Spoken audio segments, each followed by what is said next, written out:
So the shaitan comes to each and every one of us in different ways, in different capacities, different tricks. So he tries with the people of the world, he tries to make people go or commit shirk, associate something or someone with Allah Azza wa Jalla. You think he can do this with you? He can't. With us Muslims it's very difficult, we're very hard-headed. No, seriously.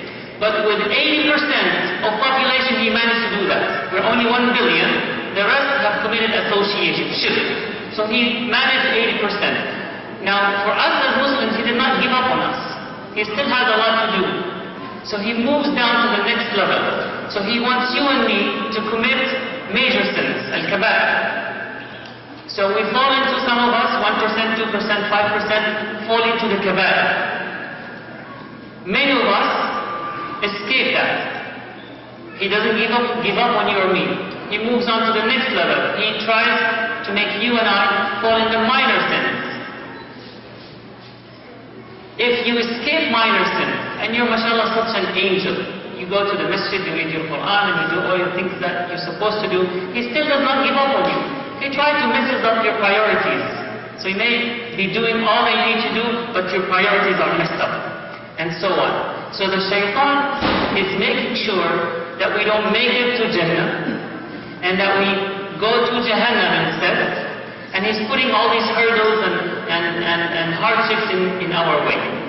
So what's the way out? And I conclude with this inshallah. So we have this magnet pulling us into Jahannam. We have this big wall around Al-Jannah that we need to be strong enough to jump over. How can I make it to Jannah? How can I make it to Jannah? So you have showed us and shared with us some of the challenges that the youth face. So how can we manage to survive these challenges? 3 things, to be specific, 3 things. Number 1 is, if you are at a low level, let's say, you commit or I commit major sins, then your goal should be to move up the ladder to doing less of the major sins and move up or improve. If you are more into the minor sins, you like to look a lot, you like to waste your time a lot. So be ambitious, or as ambitious as you can, to strive to be a better person. Right? So don't settle and say, and I have one of the youth when he came up to me, he said, Ammo, listen to this. He said, Ammo, I know I'm going to Jannah. I said, MashaAllah, how do you know? He said, listen to this. I go to school, I have a job, I have a car. I'm going to Jannah. What this young man did, or is doing, is comparing himself to the worst in the community. He looked around and he saw that people are smoking hookah, people are womanizing, people are dropping from school. So he compared himself to people at a very low bottom, and he said, Alhamdulillah, I'm fine. That's zero ambition. So when it comes to matters of deen and success in life, look up. Look at people who are high achievers. And this is how you challenge yourself. So be ambitious and look up. That's one way to make it to Jannah. The other way is, when you look around you and if you're in a good shape, make sure you pull someone with you. Help someone. Don't be selfish. If you're good in speech, if you're good in school, if you're good in Islam, then pull someone with you. Don't say, Alhamdulillah, I'm doing fine. Don't be passive. Be active. Look around you and help someone. Your commitment to Islam will be at a very higher level if you care about others. So help others, don't be selfish. The day that we only care about ourselves is when the community would collapse.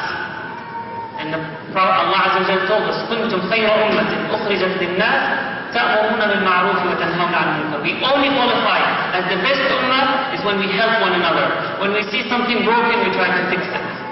Don't watch your friends doing drugs and you do nothing about it, or smoke, or do whatever and do nothing or say nothing about it. Move, do something about it. Last thing is that make sure you stick with a good group. You cannot, I repeat, you cannot do it on your own. You will not be able to do it on your own. No matter how long your beard is, no matter how thick your hijab is.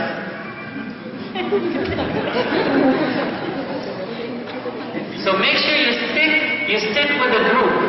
Seriously, you will not be able to do it on your own. So pick your friends, hand-pick your friends. Your friends are not your classmates just because they're your classmates or because they happen to live in the same neighborhood.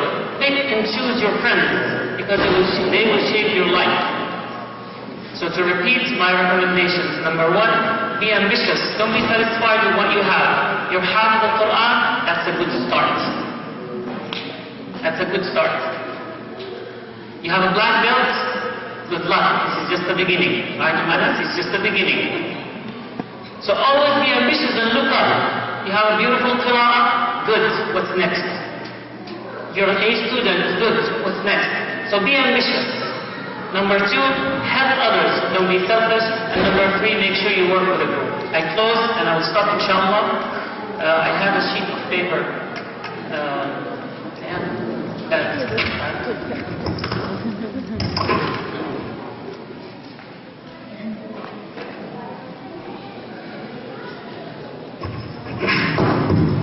How many of you signed the code of honor? The code of honor after our dear beloved Salaf has passed away, rahmatullah alayhi. How many of you have seen this code of honor? It's a beautiful document that was passed around with a petition for all the youth to sign. You guys seen it, right? You haven't seen it?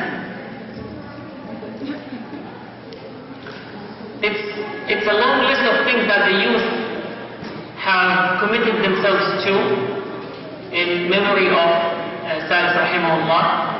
And it's a beautiful document.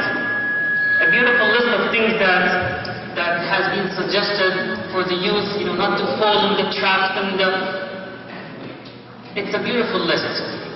But a week passes, a second week passes, a third week passes, the issue just dies. My challenge to you tonight is for your commitment to Islam not to be occasional.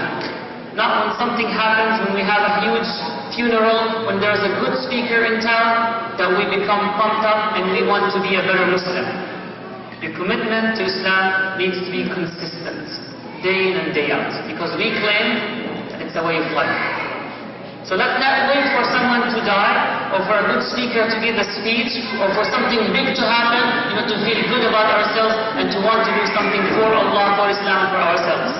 It's a consistent commitment. Jazakumullah khairan, sorry for taking long. Sallallahu alayhi wa sallam. I spoke for 17 minutes. She asked me to speak for